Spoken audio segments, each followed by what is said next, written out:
ছোট পর্দার অত্যন্ত জনপ্রিয় এবং গ্ল্যামারাস অভিনেত্রী কেয়া পায়েল চমৎকার অভিনয় আর মিষ্টি হাসি দিয়ে খুব কম সময়েই দর্শকদের হৃদয়ে জায়গা করে নিয়েছেন তিনি। এই মুহূর্তে কাজের ব্যস্ততা একপাশে সরিয়ে রেখে চমৎকার এক অবকাশ যাপনে মালদ্বীপে রয়েছেন এই অভিনেত্রী।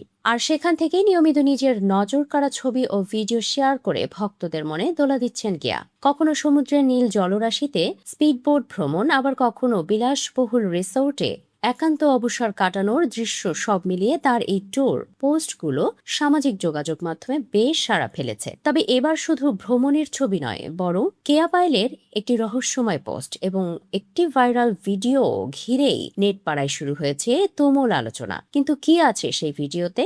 মালদ্বীপ সফরের এই আনন্দের মাঝেই সামাজিক যোগাযোগ মাধ্যমে একটি ভিডিও তুমুল ভাইরাল হয়, যেখানে কেয়া পায়েলকে এক রহস্যময় তরুণের সঙ্গে একটি বিলাসবহুল রেস্তোরাঁয় দেখা গেছে। ভিডিওতে দেখা যায় দুজনে একসঙ্গে রাতের খাবার খাচ্ছেন এবং গভীর হাসি আড্ডায় মেতে রয়েছেন। শুধু তাই নয়, ভিডিওর এক পর্যায়ে কেয়াকে অত্যন্ত আপন মনে ওই তরুণকে নিজ হাতে খাবার খাইয়ে দিতেও দেখা যায়। আর এই ভিডিওটি সামনে আসার পর থেকেই তাদের সম্পর্ক নিয়ে সামাজিক মাধ্যমে শুরু হয়েছে নানা জল্পনা কল্পনা। নেটিজেনদের অনেকেই ধারণা করছেন এই তরুণী হয়তো কেয়া পায়েলের মনের মানুষ। তবে ভিডিওতে থাকা ব্যক্তির আসল পরিচয় কি, কিংবা তাদের মধ্যে আসলেই কোনো প্রেমের সম্পর্ক আছে কিনা, তা নিয়ে কেয়া পায়েলের পক্ষ থেকে এখনো কোনো আনুষ্ঠানিক মন্তব্য বা সাফাই পাওয়া যায়নি।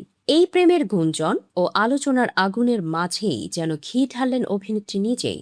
নিজের একটি দারুণ ছবি পোস্ট করে ক্যাপশনে কেয়া পায়েল লিখেছেন, প্রথম ভালোবাসা কি ভোলা যায়? আর ব্যাস, এই একটি লাইনেই ভক্তদের কৌতূহল এখন আকাশচুম্বী। অনেকেই মনে করছেন এটি হয়তো তার ব্যক্তিগত জীবনের কোনো গোপন প্রেমেরই ইঙ্গিত। আবার অন্য এক দলের মতে এটি কেবলই একটি আবেগঘন ক্যাপশন, বা হয়তো তার ভবিষ্যৎ কোনো নতুন নাটক বা কাজের প্রচারণার অংশ হতে পারে। পোস্টটির কমেন্ট বক্সে ভক্তদের নানা প্রতিক্রিয়া দেখা গেছে। কেউ লিখেছেন, প্রথম ভালোবাসা মানুষের মনে আজীবন থেকে যায়। আবার কেউ বলেছেন, জীবনের প্রথম অনুভূতি কখনো পুরোপুরি মুছে ফেলা সম্ভব নয়। তবে রহস্যের জট কিন্তু এখনো খোলেনি।